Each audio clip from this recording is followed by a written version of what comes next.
Hey guys, Andrew McComb here from Outlier TV, where we celebrate difference to make a difference, as we share inspiring stories of ordinary people doing extraordinary things with their businesses and or their lives. Today, I'm going to be speaking to Ryan Irvine. He's the co-founder of the Manta Ray Island Resort, and he's going to be my guest on this week's full Outlier TV episode, being released in the next few days. Okay, let's go and meet Ryan. Ryan, welcome to Outlier. Cheers, mate. Welcome to Manta Ray. Beautiful place, mate. Now, it's customary on Outlier that we have a out of the comfort zone session with our upcoming Outlier episode participants or interviewees. Yeah, this sounds fun. So what it entails is 10 questions, 3 minutes, answer the first thing that comes to mind. Jeez. You keen? Yeah, let's do it. Okay, so how does an Aussie backpacker end up developing one of the world's best 3-star 5 coconut resorts? For us, Tina's my business partner who I've set up the resort with since we started. We came here 2002, I think it was. Actually, it was when we started. We opened the resort in 2004.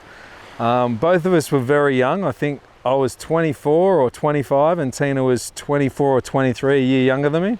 And Tina's from Sweden. We came just from Europe, from backpacking around the world and living in Canada, and did a season over there. And then I worked in Fiji, obviously, previously with another travel company, and it just seemed to draw me to the country. And we'd come here surfing, and then we just got an opportunity to start a resort through a contact on the mainland, and we actually opened up another backpackers in Nandi. Right. And we didn't really have a lot to do with that. We were more the silent partner in that. And from that, we actually came out and went looking for a bit of a resort up in the Asauas, where I had a few friends tell me a bit about the opportunities up here and just how beautiful the area was. And Tina and I jumped on a boat one day, went away for 7 days basically with not much but some water and some rice and 2-minute noodles. And 2-minute noodles, that was the go for. And yeah, we found Manta Ray, and we just soon as we jumped off the boat and stood on the beach, mate, we knew it was it. You know, both of us were just like, wow, this was it. Awesome. So 72 k's up the coast from Nandi, and it's been a long history ever since. 72 k's up in about 6.5 hours in a local wooden longboat. It was a classic. All right, mate, so we've only got 3 minutes here. So who was your biggest support along the way? The biggest support probably was my family and Tina's family. Yeah, they backed us with some support, and we didn't really have a lot of money, and luckily our parents jumped in a little bit of money, not very much, believe me, and yeah, no, we started with what we got and opened with what we got, and then that was it. Good stuff. Yeah. Rest was history. The weirdest guest request you've ever had? If someone could go and retrieve their snorkel from our composting toilet, let's not go there. What? Yeah. Okay, how many countries have you been to? Quite a lot. I was looking at that thing on Facebook the other day where everyone lists them actually, and I didn't count them, but it was definitely more than 20, because that's all I could count on my toes and my fingers. Okay, favourite country you've ever visited and why? Apart from Fiji, I would have to say now, still probably Turkey. When I went there back when I was travelling through Europe and living in London for a few years, back in the late 90s, early 2000s, they were just amazing. Went to Gallipoli, and it's just beautiful, you know. So it was like, they were so welcoming, and yeah, it was great chow, good people. Obviously a lot of things happen when you've got good crew traveling with you. So I'd definitely say Turkey at the moment. Awesome. Okay, true or false? You are one of the next contestants on Celebrity Survivor in Fiji. Never happened, mate. Never happened. Why not? Never happened. Okay, true or false? Celebrity Survivor will be staged at Manta Ray Island Resort. Well, we'll have to wait and see for that one, maybe. True or false? You are a godfather to a royal. True. Can you go any further than that? Well, it's a royal family member, so There's only quite a few of them. There's not that many. Fijian Royals? No, from overseas. So yeah, we'll leave it at that. Can't say any more. Okay, favourite Halloween costume? I like to go nude. Yeah. True or false? Nicolas Cage is your favourite actor? Oh, we love Nicolas Cage. Yeah, he's great. Yeah, loved him. Yeah, what's your favourite movie? The one with the plane. Can't remember it. Congo Air Kong. Yeah. Something. And what's the link with Nicolas Cage? Any? Oh no, we just went out in Vegas one time and like met some of his family and had a great time with them. Yeah. Yeah.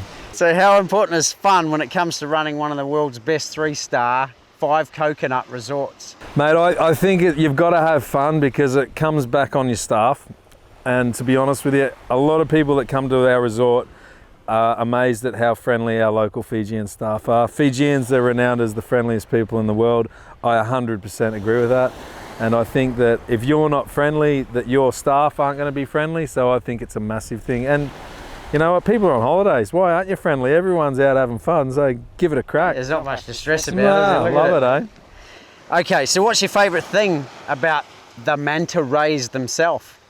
Mate, every time you swim with the Manta Ray, it's always different. You know, like sometimes they come up to you. You know, like we've got a pretty strict policy up here with our marine reserve that we stay clear of the Manta Rays per se.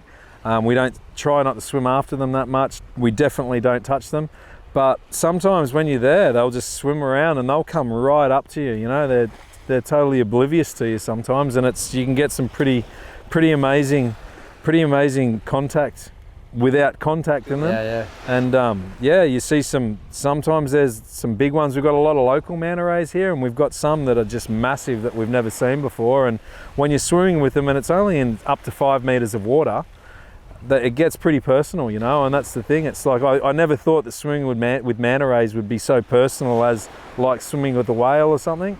But mate, it's amazing, and it blows your mind every time you do it. Okay, is it true you put a mirror at the bottom of the ocean so you could check yourself out when swimming with the Manta Rays? Yeah, we did that one time. It wasn't technically checking ourselves out, but we couldn't get Joe off the mirror, our dive instructor. He loved it. So kite surfing or surfing? Definitely surfing. Yeah. Cloud break or northern beaches for surfing, and why? Cloud break, best wave in the world. We'll just keep that quiet though. Ever had a near-death experience? Yeah, I've had a couple of near-death experiences. A couple in the water. Hit by a couple of cars, but luckily that was probably pretty much it. Okay, so 3 minutes is almost up. Ever been kicked out of a nightclub? No, never. No. Pretty good in the nightclubs. Yeah, mate. No, I always handle myself well, and yeah. Favourite drink, Sambuca or Fiji bitter? Sambuca. Yeah, for what reason? It's a fun spirit. Gets the party started. Gets the fire started? Yeah, a few, yeah. Always have a fire extinguisher close by. Okay, which actor would you want to play you in your life movie? What's the fella that is not Captain America? What's the Aussie guy from Byron? Thor, yeah, him. Thor. Only because he's Aussie. Yeah. Chris Hemsworth. Yeah. Very good. What's your definition of being rich or wealthy? I think rich is being not wealthy. It's rich in everything around you. Mm-hmm. And I think it takes a while to actually register with that for most people. And wealthy, I think it's like, once again, it's what's around you. You know, you can be rich in money, but not wealthy in knowledge, and not wealthy in money, and not, you know, it's sort of like what's around you. Like, this to me is it, you know. It's like, I'm not rich, I'm not wealthy, but I love what we do, and we love what we've got here, and we're pretty happy. Fantastic. What's your biggest fear? Fear of not catching a 1,000-pound marlin. Yeah, what's going to happen if you didn't catch that? I'm going to catch it. So you're not fearful of it then? Well, I am, because I haven't caught it yet. Yeah? Yeah. So it drives you? So yeah, I want to catch a 1,000-pound marlin. Okay. What's your secret of happiness? Being happy. It's no secret, you just got to be happy. It took me a while to be happy. I think it's just one of those things that in life, people aren't happy all the time, and you get to a point in your life where you think you're happy, but you're actually not happy from different reasons, and you got to sit back a little bit and actually enjoy what you've got, you know. And we've built a place here now, and we've sat back and seen what we've got, and you've got to be happy with it, you know. It's sort of like, that's for me anyway, you know. I know everyone's different, but so happiness is happiness, yeah? Happiness is happiness. Whatever you've got, that's nothing not to be happy about, you know, especially if you've done it to create it yourself, whether it's, you know, making, you know, sewing a rug, or building a resort, or building a skyscraper, or jumping out of a plane, you know. You got to be happy with what you do, and if you're not, well, there's not really much that's going to make you happy then, is it? So. Okay, last question. What would you like to be remembered for? Being a fun, loving, good mate, and having a good time in life. Pretty much it. Sounds good to me. Awesome, brother. Cheers. Well, there it is, guys. We've now learned a hell of a lot more about Ryan Irvine before our full Outlier TV episode is released in the next few days. Make sure that you subscribe to the Outlier TV channel by clicking on the link in the description below, and/or make sure you hit the bell icon so that I can notify you as soon as the episode is released. I'm Andrew McComb, and here's to living the outlier life outside of the comfort zone. I'll see you soon.